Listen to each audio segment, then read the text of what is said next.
Very good evening to all of you. Dawn news पर in focus के साथ मैं हूं नादिया नकी। मुल्क के हालात जैसे भी हों, IMF के हवाले से आप देख रहे हैं कि वो जो जायज़ा मुज़ाकरात हैं वो ख़त्म हुए हैं। जो हमने अपनी सारी रिपोर्ट पेश करनी थी, अहदाफ हासिल करने की, वो पेश कर दी है। आज जो सबसे बड़ा चेंज हमने देखा वो ये था कि बिलाखिर चेयरमैन सेनेट जो हैं वो वापस आ गए हैं और उन्होंने अपनी कुर्सी संभाल ली है। इसलिए क्योंकि जो प्रोडक्शन ऑर्डर जारी किए गए थे ऑन अब्बास बप्पी साहब के, वो उसके तहत तो वो आ गए सेनेट में। लेकिन हमने ये देखा कि एजाज चौधरी साहब के प्रोडक्शन ऑर्डर्स जो हैं वो जारी होने के बावजूद हुकूमत उन्हें रिलीज़ ना कर सकी, जिस पर सेनेट के चेयरमैन यूसुफ रज़ा गिलानी साहब ने ये सीट छोड़ी थी और उन्होंने कहा था कि जब तक ये नहीं होता, इस पर अमल नहीं होता, वो इस सीट को दोबारा नहीं बैठेंगे। लेकिन बहरहाल एक प्रोडक्शन ऑर्डर की वजह से कम अज़ कम वो वापस आ गए हैं। यही वो निज़ाम है जिसके ऊपर बात की जा रही है। आज औरत मार्च भी है, ख़वातीन का दिन मनाया जा रहा है। आप सबको वुमेंस डे भी बहुत मुबारक हो। तो ये जो सारे मसाइल इस वक्त चल रहे हैं कि हुकूमत किस तरह का निज़ाम चल रहा है, इस पर बड़ी बात की जाती है। इसके अलावा जो बढ़ती हुई दहशतगर्दी है, इस पे बहुत बात हो रही है कि क्या हम दुरुस्त पॉलिसी अपनाए हुए हैं। और तीसरा ये कि IMF के साथ साथ जो भी मईशत की डायरेक्शन इस वक्त है, क्या उससे आम आदमी को किसी सूरत कोई रिलीफ मिल रहा है या नहीं। इस सब पर बात करने के लिए हमारे साथ हैं फ़रतुल्लाह बाबर साहब, सीनियर रहनुमा है Pakistan peoples Party. Thank you so much for joining us. Farhatullah Babar साहब, आप बड़े नाक़िद हैं। जहाँ कहीं भी ह्यूमन राइट्स की वायोलेशन होती है, जहाँ कहीं जमहूरियत के ख़िलाफ़ किसी किस्म का कोई कदम उठाया जाता है, उस पर आप ज़रूर बात करते हैं। मुझे ये बताइएगा कि आज हमने देखा कि सेनेट में यूसुफ रज़ा गिलानी साहब चेयर पर वापस पहुँच गए, लेकिन ये जिस तरह का निज़ाम चल रहा है, क्या ये कुछ उससे मुख्तलिफ है जो निज़ाम इमरान खान साहब के ज़माने में था और जिस पर आप सब लोग तनकीद किया करते थे, जिस अंदाज से पार्लियामान चलाई जा रही थी? शुक्रिया जी, मुझे अपने प्रोग्राम में दावत देने का। ये आपने बड़ा अच्छा सवाल किया है कि किस तरह का निज़ाम है, और मुझे खुशी है इस बात की कि यूसुफ रज़ा गिलानी साहब ने कह दिया है कि मैं उस वक़्त तक नहीं बैठूंगा इस कुर्सी पर जब तक प्रोडक्शन ऑर्डर, और ये प्रोडक्शन ऑर्डर पान के क़वायद व ज़वाबित के मुताबिक इसका एहतराम लाजमी है रियासत के तमाम इदारों पर। अब सवाल यहाँ ये पैदा होता है कि ये प्रोडक्शन ऑर्डर जारी करने के बावजूद वो कौन लोग हैं जो इस प्रोडक्शन ऑर्डर के रास्ते में हायल हो रहे हैं। ये वो लोग हैं जो हमारे इस निज़ाम में, जो आपने कहा कि इमरान खान के दौर में भी यही था, हाइब्रिड निज़ाम था और अब भी हाइब्रिड निज़ाम है। मुझे ये कहना पड़ता है क्योंकि साफ नज़र आ रहा है कि हाइब्रिड निज़ाम वो निज़ाम है कि जिसमें जिन लोगों के पास असल कुव्वत है वो ड्राइविंग सीट के पीछे बैठे हुए हैं और ड्राइविंग सीट पर मैं या आप नज़र आ रहे हैं। तो जो गाड़ी के जो वाइटल लिवर्स होते हैं वो पीछे बैठे हुए जो नज़र नहीं आते, लेकिन सब लोग जानते हैं, वो पीछे बैठे हुए लोगों के हाथ में गाड़ी के वाइटल लिवर्स हैं और वो जैसे चाहे ऑपरेट करें। अब ये जो ऐसी गाड़ी होती है जो हाइब्रिड निज़ाम की है, ये एक न एक दिन खौफनाक हादसे का शिकार होगी। तो मैं अपने तसव्वुर की आंख से देख रहा हूँ कि खुदा न खास्ता कोई हादसा हो जाएगा। तो मैं समझता हूँ कि निज़ाम में कोई तब्दीली अभी तक नहीं आई। और खुदा न खास्ता जब हादसा होता है फ़रतुल्लाह बाबर साहब, तो फिर जो ड्राइविंग सीट पे बैठा होता है उसका फ़ायदा होता है या उसका मज़ीद नुकसान हो जाता है? देखिए जी, वो सिर्फ उसका नुकसान ये नहीं है कि वो गाड़ी की अगली सीट पर बैठा है और इम्पैक्ट उसके ऊपर होगा। उसका नुकसान जो है, चूंकि गाड़ी की ड्राइविंग सीट पर बैठा है तो उसे कहते हैं मसूल। वो मसूल है, उससे सवाल पूछा जाएगा कि तुम कैसे ड्राइविंग कर रहे थे। और जो पीछे कंट्रोल कर रहा है वो मसूल नहीं है, वो अनअकाउंटेबल है। तो ये जो क्लैश है, अनअकाउंटेबल ड्राइव कर रहा है बगैर अकाउंटेबिलिटी के, और जो आगे बैठा हुआ है वो अकाउंटेबल है बगैर लिवर्स ऑफ पावर के। तो ये एक खौफनाक सूरत हाल। मैं सिर्फ यही कह सकता हूँ, आगे गुफ्तगू होगी तो फिर इस पे बिल्कुल। तो फ़रतुल्लाह बाबर साहब, ये मुझे बताइए ना कि इस वक्त दहशतगर्दी जो कि एक बहुत बड़ा चैलेंज है, और हम देख रहे हैं जिस तरह से इस दहशतगर्दी में इजाफा हुआ, खुसूसन खैबर पख्तूनख्वा में, पे दर पे जो वाक़यात हुए हैं, और सिर्फ मैं आज ये 2025 का जिक्र नहीं है बल्कि 2024 में भी हमने देखा। अब हम देख रहे हैं कि पाकिस्तान मुस्लिम लीग नून भी बार बार ये कह रही है, ख्वाजा आसिफ हों, दीगर रहनुमा हों, कि इनको बाकायदा तौर पर टेररिस्ट को बसाया गया। और बसाया भी किसने? वो जिक्र करते हैं इमरान खान का, वो जिक्र करते हैं जनरल फैज़ का, वो जिक्र करते हैं जनरल बाजवा का, और कहते हैं ये इज्तिमाई मंसूबा था, लिहाजा आज उनसे पूछा जाए। लेकिन हुकूमत में रहते हुए ख़ुद भी नहीं पूछते, ना इसके हवाले से कोई मुहासबा करते हैं, जो कि वो ख़ुद दावेदार हैं कि होना चाहिए। अब आप मुझे बताइए कि क्या ये वही है कि जो बिठा दिए गए उसकी वजह से दहशतगर्दी बढ़ी है? और अगर बढ़ी है तो अब जैसे आज शहरी रहमान साहिबा ने भी कहा कि दुआ के साथ हमें दवा भी करनी पड़ेगी, तो गोया क्या दवा नहीं की जा रही? ये बड़े सवालात हैं इस दहशतगर्दी को लेकर। देखिए जी, दहशतगर्दी के बारे में खैबर पख्तूनख्वा में मेरा ताल्लुक़ खैबर पख्तूनख्वा है। खैबर पख्तूनख्वा में दहशतगर्दी और बलूचिस्तान में इंसर्जेंसी, ये दोनों जो है इनमें शिद्दत आ गई है। 2024 के मुकाबले में 2025 में ये बढ़ गई है, और अभी रिसेंटली स्टेटिस्टिक्स छपी हैं। एक ये पहलू है। दूसरा पहलू ये है कि अब जो दहशतगर्दी हो रही है वो बराह रास्त सिक्योरिटी फोर्सेस को निशाना बना रहे हैं, सिविलियंस को कम बना रहे हैं। उनको भी किया है, करते हैं, लेकिन बराह रास्त सिक्योरिटी फोर्सेस पे कर रहे हैं। और तीसरा उसमें यह है कि न सिर्फ तीसरा एलिमेंट ये है कि तालिबान भी हैं, लेकिन तालिबान के अलावा IS और अलकायदा भी सामने आ गए हैं। क्योंकि ये जो हमला हुआ हक्कानिया मदरसे के ऊपर, मैं नहीं समझता कि हक्कानिया मदरसे के ऊपर मदरसा अटैक तालिबान ने किया होगा। तालिबान तो यहाँ की पैदावार हैं, ये तालिबान जो है ये तो इनकी नर्सरी थी। तो ये ज़रूर मेरे ख्याल में IS और अलकायदा ने किया होगा। इसका मतलब ये है कि एक तो ये बढ़ गया है, सिक्योरिटी फोर्सेस निशाना बन गए हैं, और इसमें IS आ गया है। लेकिन ये जो तशवीशनाक बात यह है वो ये है कि रियासत के इदारे ऐसा लगता है कि गाफिल हैं। मैं समझता हूँ, मेरा अपना ज़ाती तजिया ये है कि इस खित्ते के अंदर बहुत बड़ी तब्दीली का डोल डाला गया है, और ये बैनुल अक़वामी दुनिया का डोल डाला गया है। आप देखिए, ट्रंप ने ईरान को खत लिखा और उसको वार्निंग दी है। अफगानिस्तान में हो रहा है, पाकिस्तान के साथ जो ताल्लुकात हैं, मैं समझता हूँ कि पाकिस्तान, ईरान और अफगानिस्तान खतरे की जोन में है, और इसका इदराक नहीं किया जा रहा सही तरीके के साथ। जब से तालिबान आए हैं 2021 में, तालिबान ने भी अब ऐलान किया है कि हम अपना ग्रैंड जिरगा बुलाते हैं। उनको भी अब तशवीश हो गई है, क्योंकि ट्रंप ने कहा है कि मैं बाग्राम एयर बेस लेना चाहता हूं, मैं अपना तमाम असलहा लेना चाहता हूं। ईरान को कहा है कि हम जो है तो हमारे साथ बातचीत करो, वरना मिलिट्री एक्शन किसी के मफाद में नहीं होगा। ये सारी वो बातें हैं जो हमें जहन में रखनी चाहिए। इस खित्ते के अंदर एक साजिश हो रही है, और ये जो खैबर पख्तूनख्वा डिस्टेबलाइज हो रहा है, ये मरकज होगा उस चीज का, खित्ते को डिस्टेबलाइज करने का। तो आप पूछेंगी कि अच्छा भाई फिर क्या करें? ये किसने भी किया, ये दुरुस्त है। मैं समझता हूं कि इमरान खान ने तो खुद ही कहा था कि तालिबान के दफ्तर यहां बनाओ, और क्या जनरल फैज वहां नहीं गया था और over A cup of T उन्होंने ये नहीं कहा था कि सब ठीक हो जाएगा? और क्या इन्होंने पार्लियामान की बैक पर, behind the back of the parliament, कुछ सियासतदानों का अखट लेकर अफगानिस्तान नहीं गए थे, जहां पे इन्होंने कहा कि हम अमन की बात कर रहे हैं? तो ये चीजें जो है अपनी जगह पर हैं, लेकिन क्या मैं सबको इल्जाम देता रहूं और मौजूदा हुकूमत से मुतालबा न करूं?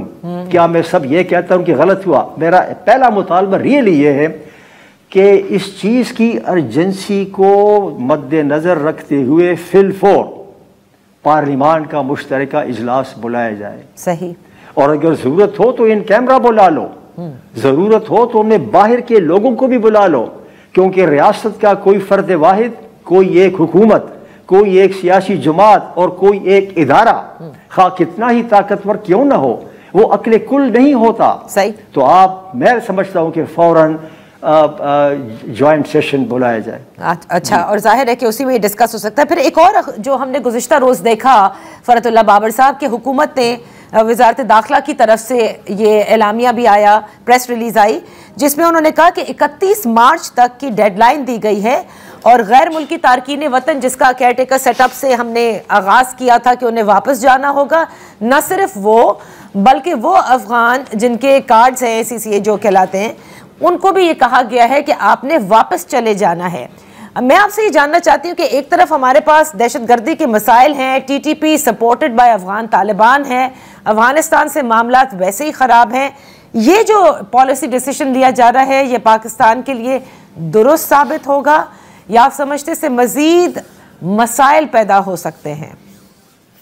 मैं समझता हूँ कि न सिर्फ मज़ीद मसाइल बल्कि पाकिस्तान की सिक्योरिटी को ख़तरात ज़्यादा लाहक हो सकते हैं। उसकी वजह यह है कि जब हमने ऐलान किया कि 1 नवंबर को सब लोग वापस चले जाएं बग़ैर ये सोचे कि उनके यहाँ कारोबार हैं, उनके यहाँ घर हैं, उनके यहाँ बच्चे पैदा हुए हैं, वो स्कूलों में है, वो कॉलेजों में है, वो अस्पताल वटेवर, ये करके तो हमने क्या किया, हमने उन अफ़गान महाजिरीन को बिलखुसूस जो 2021 अगस्त के बाद बहालत मजबूरी पाकिस्तान आए थे क्योंकि वो समझते थे कि वो तालिबान हुकूमत के निशाने पर होंगे, तो जब उनको भी और सबको हमने कहा कि वापस जाओ, और अफ़गानिस्तान में उनकी रिहाइश का बंदोबस्त नहीं था, खाने पीने का नहीं था, और अलकायदा सिर उठा रही थी, IS सिर उठा रही थी और TTP सिर उठा रही थी, तो जाहिर है फिर उन लोगों ने इनको अट्रैक्ट किया होगा, कुछ लोगों को, नॉट टू ऑल। तो हमने अपनी सिक्योरिटी की खातिर इन लोगों को धक्का दिया, ये सोचे बगैर कि हमने अपनी सिक्योरिटी को मज़ीद गंभीर सूरत हाल कर दी है। तो एक तो ये है, और फिर हमने देखा, अगर आप तारीखें उठा के देख लें तो ये जब से अफ़गान महाजिरीन को ज़बरदस्ती भेजा गया है, उससे पहले और उसके बाद ये जो मिलिटेंसी में स्पर्ट आई है, तेज़ी आई है, ज़रा आप अंदाज देख लें, वक्त आपके पास थोड़ा है, मैं तफसील में नहीं जाना चाहता, हमलों में तेज़ी आ गई है। तो ये मैं समझता हूँ कि पाकिस्तान ने का ये बड़ा गलत फैसला था। इन तालिबान को हमने, ये महाजिरीन को, सॉरी नट तालिबान, महाजिरीन को तो हमने पॉलिटिकल फुटबॉल बनाया है। हमने पहले कहा ये तो महाजिर हैं, हम अंसार हैं, इनके लिए कानून की क्या ज़रूरत है, ये तो हमारे घरों में रहेंगे। फिर उन्हीं अंसार को, उन्हीं महाजिर को हमने कहा ये तो दहशतगर्द है। तो हमने पॉलिटिकल फुटबॉल खेला है। दोनों हुकूमतों के दरमियान कुछ चपकलश हो जाए तो हम कहते हैं अफगान महाजिर फौरन वापस जाओ, और कुछ हालात बेहतर हों तो ज़रा थोड़ा सा वो धीमे पड़ जाता है। तो ये जो पॉलिटिकल फुटबॉल खेला जा रहा है, और इसकी एक सूरत ये भी है कि ये पॉलिसी जो है अफगानिस्तान के बारे में, कभी आपने देखा हो कि पार्लियामान के अंदर इसके ऊपर डिस्कशन हुई, मुफस्सल डिस्कशन हुई हो? द सिक्योरिटी पॉलिसी जो है वो अफगानिस्तान की, वो फॉरेन ऑफिस नहीं बना रहा, वो अपना पार्लियामान का उससे बड़ा कम हिस्सा है। खुद पाकिस्तान के वजीर खारजा सरताज अजीज ने अपनी किताब में लिखा है कि अफगानिस्तान, कश्मीर और न्यूक्लियर इशू पर पॉलिसियां फॉरेन ऑफिस में नहीं बनती। तो ये इशू है हमारा। सही। यहाँ पर हम एक ब्रेक लेते हैं, ब्रेक के बाद अपनी गुफ्तगू जारी रखेंगे।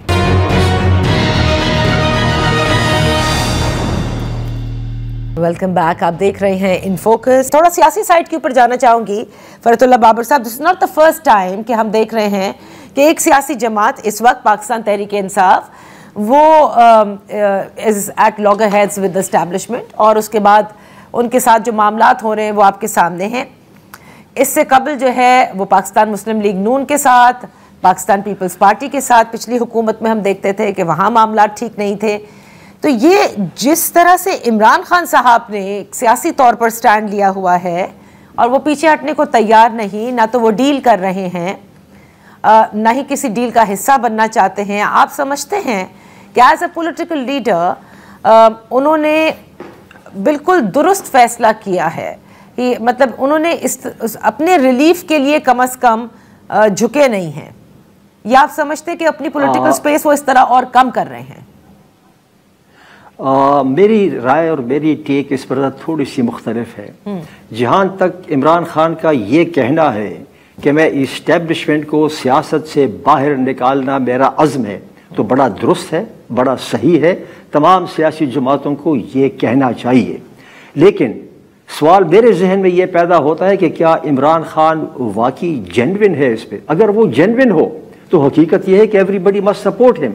मुझे ज़रा इस पर थोड़ा सा तहफ़्फ़ुज़ है। अगर वो जेन्युइन हो तो फिर आप तमाम सियासी जमातों को कहो the first port of call for Imran Khan should be the parliament, should be the political parties, should be the parliament. लेकिन जब आप कहते हो कि नहीं तुम भी चोर हो, तुम भी चोर हो, मैं इस्टेब्लिशमेंट से बात करूंगा, तो मुझ जैसे लोगों के जहनों में शुकूक व शुबात पैदा होते हैं।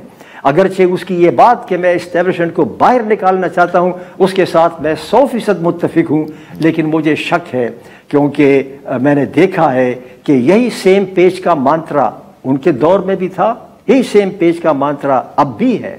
तो मैं ये समझता हूँ कि अगर वो ये ऐलान कर दें, अगर वो ये कह दें कि जी मैं तमाम सियासी पार्टियों को, अगर वो इस एक नुक्ते पर बात करना चाहें कि इस्टेब्लिशमेंट को सियासत से बेदखल करना है और वो ये कह दे कि जी मैं बातचीत के लिए तैयार हूं, तो सिचुएशन कैन चेंज। दूसरा, जब वो ये मुतालबा करते हैं, आपने ये सवाल नहीं पूछा लेकिन मैं आपको बता दूं कि अगर वो ये मुतालबा कर रहा है कि एक जुडिशल कमीशन बन जाए, राइट, कि इंतखाबात कैसे हुए थे, मैं समझता हूं कि अगर वो ये ऐलान कर दे, वो ये ऐलान कर दे कि 2024 के इंतखाबात पे धांधली हुई और 2018 में भी धांधली हुई, उस वक्त भी जो प्रोजेक्ट इमरान खान था वो इकरार कर ले कि हाँ मैं मानता हूं कि ऐसा प्रोजेक्ट था, and then he says let us all sit together and talk about this. जैसे आपने कहा कभी PMLN वाले गिरफ्तार होते हैं, नैब इस्तेमाल होता है, कभी PPP इस्तेमाल होता है, कभी PTI। The time has come to call a spade. और अगर इमरान खान पहल करे, मेरा ख्याल है कि सियासी जमातें जो बाकी हैं उनको उसका फिर मस्बत जवाब देना ही पड़ेगा। आपको लगता है कि जैसे आपने कहा ना कि पहले ये कह रहे हैं कि 2018 का आप एक्सेप्ट करें और फिर 2024 का जिक्र करें, एक और फरतुल्लाह बाबर साहब, चार्टर ऑफ डेमोक्रेसी की शायद जरूरत पड़ गई है, क्योंकि जितनी भी सियासी जमातें हैं माजरत के साथ, including Pakistan peoples Party, it looks like कि जैसे it is an acceptable fact now कि अगर हमें इक्तदार में आना है तो हमें सेम पेज करना होगा। ये एक बहुत बड़ी बदकिस्मती है कि इस मुल्क में political parties are on the back foot, media is on the back foot, civil society is on the back foot and the labour unions are on the back foot. जिसे कहते हैं मज़ाहिमत की सियासत, मज़ाहिमत की सहाफ़त, मज़ाहिमत की यूनियनिज़म, वो ख़त्म हो गया, कमज़ोर हो गया है। ये एक बदकिस्मती है और इस पर सोचना चाहिए, क्योंकि ये जो यूनिफॉर्मिटी इम्पोज की जा रही है ये बड़े ख़तरनाक नताइज पैदा होंगे। आप देख लें बलूचिस्तान में जब नौजवान अब खड़े हो गए, अब उन्होंने सियासी पार्टियों को पसे पुश्त कर दिया है। सियासी पार्टियां जो हैं वो, मुझे डर है इस बात का कि वो इर्रेलेवेंट हो जाएंगी। आप ये देख लें तो मैं समझता हूँ कि हाँ, ये आपने बिल्कुल ठीक कहा है कि एक चार्टर ऑफ डेमोक्रेसी की जरूरत है। और चार्टर ऑफ डेमोक्रेसी पर मैं ये आपको ये भी बता दूं कि चार्टर ऑफ डेमोक्रेसी के 85 to 88% पर अमल दरामद हो गया है। जो क्रूशल चीजें हैं, उसमें एक चैप्टर था सिविल मिलिट्री रिलेशंस, उस पर अभी तक अमल दरामद नहीं हुआ। उस पर अमल दरामद अभी तक नहीं हुआ। 2 कामों पर अमल दरामद हो गया। न्यूक्लियर कमांड अथॉरिटी सदर से ट्रांसफर होकर प्राइम मिनिस्टर के पास गई है, लेकिन वो भी किसी वक्त बात करेंगे कैसे गई है और उसके मसलात क्या हैं, कैसे वो अलग इशू है। लेकिन चार्टर डेमोक्रेसी पर बहुत हद तक अमल हुआ है। इस क्लास पर सिविल मिलिट्री रिलेशंस को एड्रेस करने का, इस पर अभी कोई प्रोग्रेस नहीं हुई। तो जरूरत इस बात की है कि आप दूसरा तो बना लो COD2, लेकिन पहले ये भी तो होना चाहिए कि COD1 का ये जो आर्टिकल्स हैं सिविल मिलिट्री रिलेशंस के, इस पर अमल दरामद के लिए मैं समझता हूं कि सबको इत्तेफाक करना पड़ेगा। इमरान को भी कहना पड़ेगा, इमरान खान को भी। बहुत बहुत शुक्रिया फरतुल्लाह बाबर साहब, is really having you on the show. और बिल्कुल एक नशिस्त जरूर रखेंगे जिसमें आपने जो जिक्र किया कि वो सब कैसे हुआ उस पर बात की जाएगी। यहाँ पर एक छोटी सी ब्रेक लेते हैं।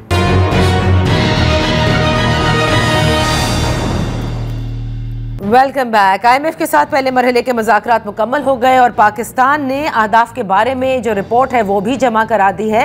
इस सब पर बात करने के लिए और क्या तवक्को की जा सकती है आने वाले बजट के हवाले से, क्योंकि हुकूमत बहुत कुछ कह रही है, इस पर बात करने के लिए हमारे साथ इन फोकस हैं डॉक्टर फ़र्रुख सलीम साहब, माहिर माशियात हैं। Thank you so much for joining us. Doctor साहब, ये तो बताइएगा कि हुकूमत कहती है कि इशारे बेहतर हो रहे हैं और इसके साथ साथ मईशत जो है उसको संभाला दिया है। They seem to be very happy और वो कहते हैं कि हमारी स्ट्रेंथ की वजह इस वक्त हमारी जो मईशत है वो है। लेकिन क्या आप समझते हैं कि इस सब के बाद अब ये बड़ा इजी हो जाएगा इस हुकूमत के लिए कि तनख्वाहदार तबके पे से टैक्स कम करें और दीगर मौके पैदा करें, ना कि ये जो बोझ कम करने का वो कहते हैं, तो आने वाले बजट के अंदर आसानियां होंगी? ये ना, ये दो चीजें हैं। पिछले साल भर में अब देखिए मेरे नजदीक दो इकोनॉमी सामने आ गई। एक मईशत नहीं है, दो है। एक मईशत है इशारियों की, जिसका आपने जिक्र किया, जिसका हुकूमत हमेशा जिक्र करती है। इशारियों की जो मईशत है उसमें बताया जाता है कि पिछले साल कोई 30% से ज्यादा की रफ्तार से महंगाई की जो शरह है वो बढ़ रही थी। अब वो बताया जाता है कि वो 1.5 से 2% पे पहुंच गई है, सिंगल डिजिट में चली गई है। ये दुरुस्त है, हकीकत है। फिर इशारिया बताया जाता है कि कुछ साल पहले कोई $3 बिलियन के फॉरेन एक्सचेंज के रिजर्व थे, अब बताया जाता है कि 11 बिलियन पे पहुंच गए हैं, वो भी हकीकत है। तो ये है इशारियों की मईशत। अच्छा। और दूसरी मईशत है पाकिस्तानी तनख्वाहदार तबके की मईशत। अब वहां पे क्या हुआ है कि पिछले कोई 2 सालों में जो मजबूरी शरह है महंगाई की वो कोई 65 से 70% पे गई। यानी कि चीजें पिछले 2 सालों में कोई 70% महंगी हो गई। दुरुस्त। और दूसरा क्या हुआ कि अगर आप देखिए कि 2019 में तनख्वाहदार तबके के ऊपर जो मजमूई टैक्स का बोझ था वो लगभग 80 अरब का था और इस साल वो कोई 550 अरब का है। तो जो तनख्वाहदार तबके की मईशत है उसका ये हाल है कि उसके पास कुव्वत खरीद तकरीबन खत्म हो गई। बिल्कुल सही कह रहे हैं, बिल्कुल ठीक कह रहे हैं। अब तो या तो जो हुकूमत खुद से बताती है कि बिजली के टैरिफ जो हैं वो 100% बढ़े हैं, गैस के टैरिफ जो हैं वो 800% बढ़े हैं। जो तनख्वाहदार तबका है वो बिजली का बिल पे करने के बाद उसके पास जेब में बच्चों की फीस नहीं बचती है। ये तनख्वाहदार तबके की मईशत है। अब अगर बच्चे की फीस नहीं बचती है तो भी गैस का बिल भी देना बाकी है। दूसरा ये हुआ कि टैक्स तनख्वाहदार तबके का जब चेक आता है तो उसमें से 30 से 35% कट जाता है, बाकी आपको मिल जाता है। अब जो बाकी मांदा आमदन आपकी जेब में आई, आप जैसे ही वो आमदन लेके निकलते हैं अपने मोटरसाइकिल में, अपनी गाड़ी में पेट्रोल डालते हैं, दोबारा से 80 रुपया फी लीटर जो है वो टैक्स लग जाता है। आप दूध का डब्बा लेने जाते हैं, दोबारा से टैक्स लग जाता है। बिल्कुल सही। आप इंटरनेट इस्तेमाल करते हैं, दोबारा से टैक्स लग जाता है। आप मोबाइल फोन इस्तेमाल करें, दोबारा से टैक्स लग जाता है। तो पहले तो एक टैक्स आप दे चुके हैं अपनी आमदन के ऊपर जो कट गया, उसके बाद फिर कोई 25 किस्म के जो है वो इनडायरेक्ट टैक्सेस लग जाते हैं। तो जो तनख्वाहदार तबका है वो उसकी जेब खाली हो गई है, वो कुछ खरीदने के काबिल नहीं रहा। बचा। बिल्कुल आपने दुरुस्त कर। तो हुकूमत को डॉक्टर साहब ये वाली मईशत क्यों नजर नहीं आती? क्योंकि इस मईशत से जिंदा लोग जो हैं वो जुड़े हुए हैं। जब 1.5 करोड़ लोग मजीद सतह गुर्बत के नीचे चले गए हों तो यकीनन कहीं कुछ तो गलत हो रहा होगा। नादिया, देखिए आप मुझसे ये सवाल पूछ रही है कि हुकूमत को ये नजर क्यों नहीं आता। आप जानती हैं इसका जवाब। हुकूमत को यकीनी तौर पे नजर आता है, लेकिन वो क्या आपको आके बताए कि मैंने आपका तनख्वाहदार तबके का हमने ये हाल कर दिया है? क्योंकि इस्लाहात जो हैं वो एब्सोल्युटली एब्सेंट है। अब आप सोचिए कि सारा का सारा बोझ जो है वो डाल दिया जाता है कि जी पाकिस्तानी टैक्स नहीं देते हैं। अब खुदाया कोई 193 ममालिक है यूनाइटेड नेशंस के मेंबर, और एक मुल्क ऐसा है जिसकी सियासी क़यादत दुनिया में घूमती है और कहती है कि हमारे मुल्क के शहरी जो हैं वो टैक्स चोर हैं, और वो पाकिस्तान है। मैंने और दुनिया में किसी मुल्क की सियासी क़यादत को ये कहते नहीं सुना। और हकीकत ये है कि आप 11 साल का 12 साल पुराना एक बजट निकाल के देख लीजिए, उसमें हुकूमत का जो टैक्स का हद था वो 1500 अरब का था। पिछले साल हुकूमत हमें खुद से बताती है कि पाकिस्तानियों ने 9,500 अरब का टैक्स हुकूमत के खजाने में जमा करवाया। तो यानी कि पिछले 10-11 सालों में टैक्स जो है वो 1500 अरब से बढ़ के कहीं 9,500 अरब पे पहुंच गया। और इसी पीरियड के दौरान जो हुकूमती अखराजात हैं, हुकूमती नुकसानात हैं, वो 11 साल पहले कोई 2500 अरब के थे और आज हुकूमत खुद से हमें बता रही है कि वो 25,000 अरब पे पहुंच गए हैं। जी जी। तो फोकस आपका सारा टैक्स के ऊपर है और असल बीमारी जो है वो हुकूमती अखराजात और हुकूमती नुकसानात हैं। बिल्कुल आप सही कह रहे हैं। ऑप्टिक्स के लिए भी तो कम नहीं करते ना, मतलब इंसान थोड़ा ही कर रहे हैं, लेकिन मैंने कहीं नहीं देखा डॉक्टर साहब वो मईशत का हिस्सा जो है वो शायद इतना बड़ा ना बने, कुछ भी ना बने, लेकिन ये ज़रूरी नहीं कि जो भी हुकूमत हो वो कम से कम इस तरह से बिहेव तो करे कि आप IMF के पास कर्जे के लिए जाते हैं, आप डिफ़ॉल्ट के ख़तरे से बचने के लिए बेल्ट टाइटनिंग करते हैं, लेकिन हमारे यहाँ ये सारे वज़रा इंपोर्टेड गाड़ियों में घूमते हैं, अपनी सैलरियाँ बढ़ाते हैं, इनके फ्री टिकट्स होते हैं। मुझे तो नहीं पता कि और किसी मुल्क के पार्लियामेंटेरियंस के इस किस्म की अलाउंसेस होते हों। देखिए, अभी आपने IMF का जिक्र कर दिया। अब IMF की एक तो तारीख हमारे सामने है नादिया, और एक उसका चार्टर है। वो शायद हमने पढ़ा नहीं। चार्टर में कहीं ये नहीं लिखा कि IMF की जिम्मेदारी है या IMF ने अपने किसी मेंबर मुल्क की मईशत को तंदुरुस्त और तवाना करना है। ये उसके चार्टर में नहीं लिखा है, ये उसके चार्टर का हिस्सा नहीं है। 80 साल तारीख IMF की आपके सामने है। कोई एक सक्सेस स्टोरी उसके पास नहीं है कि उसने किसी मुल्क को अपने प्रोग्राम का हिस्सा बनाया हो और IMF के प्रोग्राम की वजह से वो मुल्क की मईशत जो है वो तंदुरुस्त और तवाना हो जाए। और हम यहाँ तवक्को करके बैठे हैं कि हम IMF के प्रोग्राम का हिस्सा बन गए हैं। देखिए, एक माशी मरीज अस्पताल के इमरजेंसी वार्ड में पड़ा, उसको खून की बोतल भी लगी है, उसको ऑक्सीजन की बोतल भी लगी है, और जैसे ही वो ऑक्सीजन खत्म होने लगती है, ऑक्सीजन का सिलेंडर लगा है, ऑक्सीजन खत्म होने लगती है, तो हम IMF के पास भागते हैं, तो वो ऑक्सीजन हमें सप्लाई कर देता है। अब अवाम इस तवक्को में पड़ जाए कि जी ये मरीज, ये माशी मरीज जो है ये इमरजेंसी वार्ड से निकलेगा और मैराथन की दौड़ें दौड़ने लगेगा और हमारी मैशत तंदुरुस्त और तवाना हो जाएगी। ये होने वाला नहीं है।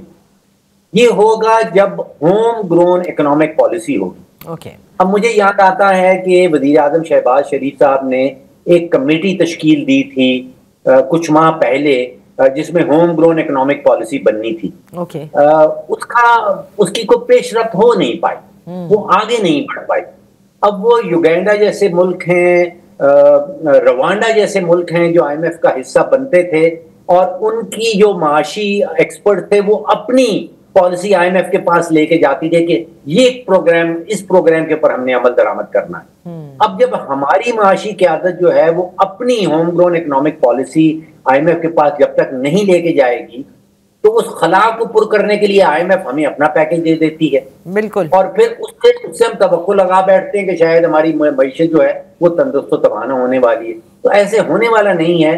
23 या 24 प्रोग्राम तो कर चुके हैं, और वो फिर आइंस्टाइन ये कहा करता था कि अगर आप एक ही तजुर्बे को दोहराते रहें और इस तवक्को से बैठ जाएं कि नतीजा कोई फर्क निकलेगा, तो वो आइंस्टाइन को कहता था कि this is the definition of insanity.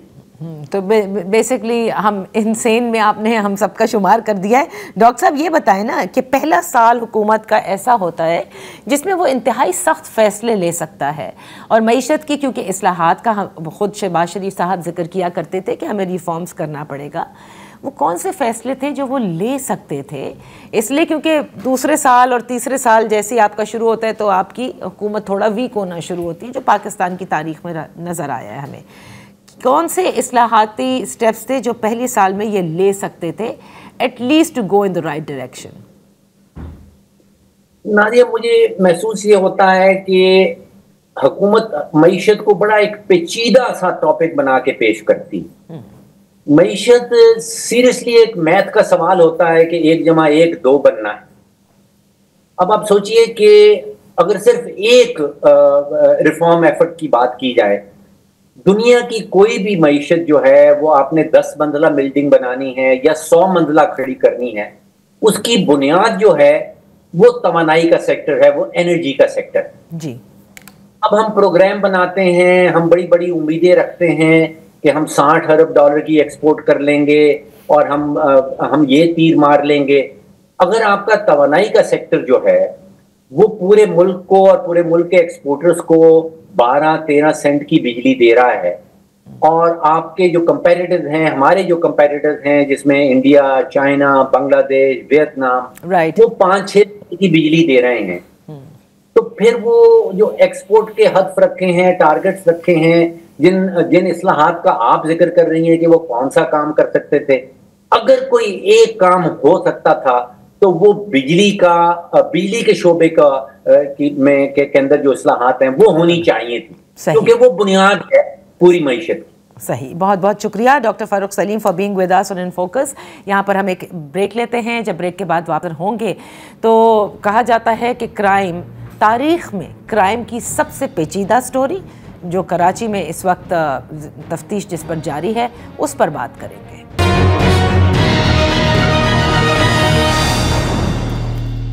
Welcome back. तारीख की कहा जा रहा है कि सबसे ज़्यादा पेचीदा क्राइम स्टोरी जो कि कराची में मुस्तफ़ा आमिर केस, आपको याद होगा जिस लड़के का कत्ल हुआ, उसके दोस्त अरमगान ने कत्ल करने का बयान भी दिया, लेकिन ये गुत्थी अभी तक पूरी सुलझी नहीं है। इसी पर बात करने के लिए हमारे साथ हैं सीनियर सहाफ़ी हैं, सीनियर क्राइम रिपोर्टर हैं फ़हीम सिद्दीकी साहब। Thank you so much for joining अस।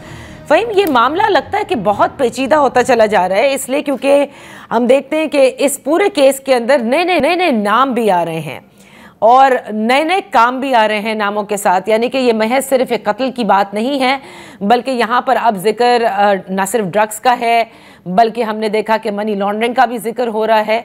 तो पहले तो मुझे ये बताएगा कि जो पार्लियामान की ज़ेली कमेटी तश्कील दी गई है और जिसने ब्रीफिंग भी ली है पुलिस ऑफिस जाके, मकसद क्या है इस ज़ेली कमेटी तश्कील देने का?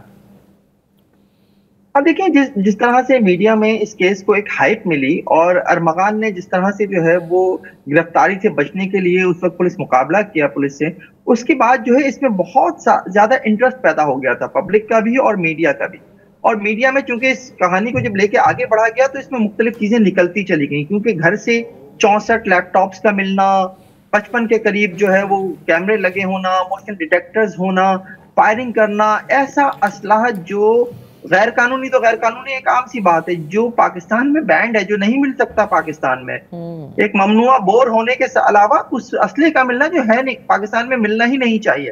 तो इन सब चीजों ने इस केस को एक बहुत बड़ा केस बना दिया था। उसी वजह से मुख्तलिफ इदारे जो है इसमें इन्वॉल्व हुए। सबसे पहले तो खैर पुलिस ने ही जो है इस केस को खराब किया। उन्हें जो है वक्त पे FIA को बुलाना चाहिए था, साइबर क्राइम को बुलाना चाहिए था, उन्हें नहीं बुलाया गया। जब 64 लैपटॉप मिल रहे हैं तो इट्स मीन कि यहाँ पर कोई call centre, illegal call centre चल रहा था। अरमगान का नाम सामने आने के बाद ये बात भी सामने आ गई थी कि ऑलरेडी उसकी कॉल सेंटर पे एक दफा पहले भी छापा पड़ चुका है। उसके बावजूद यहाँ पर FIA साइबर क्राइम को इन्वॉल्व नहीं किया गया। इसके बाद जाहिर है जिस तरह से जो है वो कत्ल का केस जो है वो सामने आ रहा था, इसी दौरान जो है सबसे इंपॉर्टेंट बात यह हो गई कि उसे गिरफ्तार करके जब अदालत में पेश किया गया तो एक पुलिस मुकाबले का मुलजिम जिसने DSP को जख्मी कर दिया, जिसके पास से इलीगल असला मिल रहा है, जिसका क्रिमिनल रिकॉर्ड है माजी का, उसको जो है वो जज ने, अदालत ने उसको जेल भेज दिया बजाय इसके कि उसका रिमांड। यहाँ आके पुलिस बेसिकली जो है उसके हाथ खाली हो गए थे। पुलिस के पास कुछ था ही नहीं। अरमगान को गिरफ्तार करके लाए, सोचा कि कल इससे इंट्रोगेशन कर लेंगे, अभी जरा एहसन जुल्फकार को देख लें जो जख्मी हुए। और पुलिस को उस वक्त मुंह की खानी पड़ी जब जो है वो मुलजिम ही जेल चला गया। अब यहाँ से जब इंटेलिजेंस ब्यूरो की इसमें एंट्री हुई और उन्होंने अरमगान के कॉल डेटा रिकॉर्ड से शिराज को ट्रेस किया और फिर शिराज को लोकेट करके उसको गिरफ्तार किया, उसके बाद तो पुलिस को ये पता चला कि मुस्तफा आमिर को तो कत्ल किए हुए जो है वो कई दिन हो चुके हैं। 6 जनवरी की और 7 जनवरी के दरमियानी शब वो कत्ल हो चुका है। और उसके बाद ये भी पता चला कि कत्ल भी जो है वो कराची में नहीं हुआ, उसकी तो लाश जो जलाई गई ले जाके बलूचिस्तान में 130 किलोमीटर के फासले पर। तो नई नई कहानियां सामने आती चली गई। एक फिल्मी स्टोरी लग रही थी कि एक शख्स जो है अपनी कार में एक बॉडी रखकर निकलता है, पेट्रोल का कैन उठाता है, घर से 130 किलोमीटर कई चेक पोस्ट क्रॉस करके एक वीराने में जाकर डिक्की खोलता है, उसके ऊपर पेट्रोल डालता है, आग लगा देता है, टॉस करता है उसके साथ साथ फिल्मी अंदाज में। तो एक फिल्मी कहानी थी ये। सही। तो फ़हीम, अब जहां पर हम खड़े हैं, पहले तो मुझे बताएं कि मुस्तफ़ा आमिर को कत्ल क्यों किया गया, इस क्यों की वजह जो है वो सामने नहीं आ रही थी। ना ही उनकी वालदा जो हैं वो भी कह रही थी कि जब तक कि और चीज़ें अभी खुलेंगी, जैसे क्योंकि अरमगान का जाकर होटल के अंदर बैठकर खाना खाना, वो भी सारी तफ्तीश हो गई, वहाँ भी पता चला कि किसी को याद नहीं है। और दूसरी बात यह कि जो साहिर हसन की गिरफ्तारी अमल में लाई गई, ये सब मामलात अब कहाँ तक जा रहे हैं? देखिए, पहले तो मैं मुस्तफा आमिर के कत्ल की वजह के ऊपर आ जाऊं। देखिए, जो चीजें शिराज ने अपनी इंटेरोगेशन रिपोर्ट में बताई हैं और ये रिकॉर्ड पर है, कोई ऐसी चीज नहीं है जो चीज जो है वो रिकॉर्ड पर ना हो। उसमें वो ये कहता है कि चूंकि एक पार्टी हुई थी हैप्पी न्यू ईयर नाइट पे, उस पार्टी के बाद जो है इन दोनों की एक मुश्तरका दोस्त थी जिसका नाम एंजिला पता चला, उसने कुछ ऐसी बातें जो है वो मुस्तफा आमिर को बताई, जिस पर मुस्तफा आमिर ने शरारतन एक तस्वीर जो है वो अरमगान को भेजी, जिस पर अरमगान को बहुत गुस्सा आया। उसने पहले एंजिला को बुलाकर उसे तशद्दुद का निशाना बनाया एक दिन पहले, और फिर अगले दिन जब मुस्तफा आमिर उससे मिलने पहुंचा तो उसने उसे भी पहले तशद्दुद का निशाना बनाया। अमेरिकन रॉड वहां पड़ा हुआ था, उससे उसे मारता रहा। जब वो जख्मी हो गया, उसके खून निकलने लगा, वो बेहोश हुआ, उसके बाद ये समझे कि वो मर गया है तो उसकी लाश को ठिकाने लगाने के लिए निकले। तो ये तो बेसिकली कत्ल की वजह है, जिसके ऊपर जो है वो पुलिस बिल्कुल क्लियर है कि कत्ल की वजह तो यही है और कोई अभी तक नहीं है। दूसरी बात, जो इसमें ड्रग के एलिमेंट्स हैं बहुत ज्यादा क्लियर हो चुकी हैं। अब अगर हम जो है वो क्रिमिनल रिकॉर्ड के ऊपर जाएं तो जो पहले अरमगान की अगर मैं बात कर लूं तो माजी में 2019 तक तो वो खुद वीड मंगवाता रहा है कनाडा से, उसका बाकायदा रिकॉर्ड मौजूद है, कस्टम में उसके खिलाफ FIRs हुई हैं। 2017 से वो मंगा रहा था, गिरफ्तार होने से पहले तक 9 दफा मंगवा चुका था। 10वां कंसाइनमेंट उसका पकड़ा गया था और उसका 11वां कंसाइनमेंट उसके अरेस्ट होने के बाद भी पहुंचा था। तो लेकिन जब वो गिरफ्तार होकर जेल चला गया तो जेल से आने के बाद उसकी दुनिया बदल चुकी थी। उसने फिर कॉल सेंटर के गेम में हाथ डाला, लेकिन वीड चूंकि नहीं छोड़ सकता था तो उसके लिए उसने जो है वो वीड खरीदना शुरू की। और जो सप्लायर्स में एक मुस्तफा आमिर का नाम आता है, और मुस्तफा आमिर का जो क्रिमिनल रिकॉर्ड है उसमें भी जो है वो 2 केसेस ऐसे उसके खिलाफ हैं, जिसमें जो है एक में वो खुद जो है वो वीड लाहौर भेजते हुए CCTV कैमराज में आया है कोरियर सर्विस के दफ्तर में, और दूसरा उसने जब गिरफ्तारी के बाद जो है अपनी सोर्स बताई, उस सोर्स को गिरफ्तार कराने जब वो गया मीर नौमान बलोच को, तो उसकी FIR में भी जो है मुस्तफा आमिर को नॉमिनेट किया गया था। तो 2 केस मुस्तफा आमिर के सामने आए थे। मुस्तफा आमिर के अलावा जो है अरमगान साहिर से भी जो है वो ड्रग्स लेता था। अरमगान का जब कॉल डेटा रिकॉर्ड निकाला गया था तो उसके जरिए पुलिस जो है वो IB जो है वो साहिर तक भी पहुंची थी, और फिर जो है वो साहिर का जब कॉल डेटा रिकॉर्ड निकाला गया और साहिर को उठा लिया गया, उसके बाद जो है वो कुछ और नाम भी इसमें सामने आए, जिसमें 2 मेमन ब्रादरान भी हैं, कजन है बेसिकली आपस में, याहिया और बाजिल। इनमें से याहिया जो है वो लाहौर में होता था और यही जो है वो कैलिफोर्निया से कोलंबिया के रास्ते जो है वीड पाकिस्तान मंगवाता था। फिर याहिया जो है वो बाजिल को भेजता था, जो उसका कजन था कराची में। और बाजिल जो है वो बेसिकली साहिर को डिलीवर करता था उसके डोर स्टेप के ऊपर। लेकिन फहीम, ये सारे नाम अपनी जगह, इनकी एजेस देखें, वो अपनी जगह इतने शातिर हो नहीं सकते इस एज में। मैं मान नहीं सकती कि मुख्तलिफ मराहिल पे या मुख्तलिफ लेवल्स पर सरकारी ऑफिशियल्स या सरकारी अहलकारों ने इनकी मदद ना की हो। देखिए नादिया, एक तो ये कि ये नस्ल जो है ना हमसे बहुत आगे है। एक बात तो हमें मान लेनी चाहिए कि बहुत तेज है। अरमगान की उम्र देख लीजिए कि ये उस वक्त 25 साल का था शायद, जिस वक्त जो है ये 2017 से बल्कि ये जो है वो मंगवा रहा था वीड कैलिफोर्निया से, और उसके लिए बाकायदा डार्क वेब के ऊपर जाकर ऑर्डर करता था, क्रिप्टो करेंसी से जो वो पेमेंट्स करता था। दूसरी जानिब आमिर मुस्तफा की उम्र उठा के देख लीजिए, मीर नौमान बलोच की उम्र 21-22 साल का नौजवान जो सप्लाई किया करता था बारबेक्यू टू नाइट के पार्किंग एरिया में अपने रोजाना के ग्राहकों को। तो ये एज जो है ना, ये एक ऐसी एज के हमें नौजवान इस वक्त नजर आ रहे हैं जो इन सारी चीजों में मुलविस है। अब ये होते क्यों है, इसके ऊपर एक छोटा सा कमेंट मेरा ले लीजिए। क्योंकि तालीमी इदारों में इसका इस्तेमाल बहुत ज्यादा बढ़ गया है, और तालीमी इदारों में चूंकि स्टूडेंट बहुत ज्यादा होते हैं, जब किसी एक को लग जाती है तो वो अपना नशा पूरा करने के लिए फिर कंज्यूमर से सप्लायर बन जाता है। तो ये एक बहुत बड़ी वजह है नौजवानों के सारे रैकेट में शामिल होने की।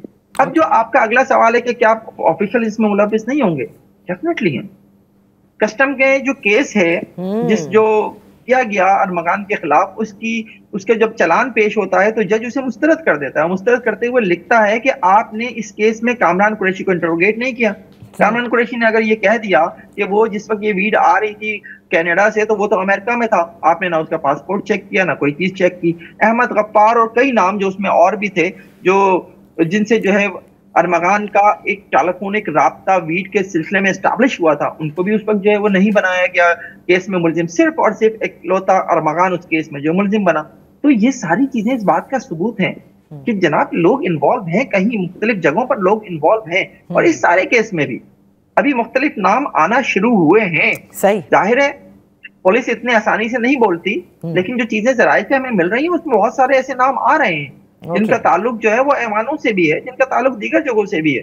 और ये सारे लोग जो इस गेम में इन्वॉल्व हैं, ये सारे लोग गेम में इन्वॉल्व हैं। फ़हीम, बहुत शुक्रिया। और अभी ये तफ्तीश मुकम्मल नहीं, अब देखना ये है कि इसे मंतकी अंजाम तक पहुंचाया जाएगा या नहीं। That's all for today. कल आपकी खिदमत में फिर हाजिर होंगे। इजाज़त दीजिए। अल्लाह हाफिज़।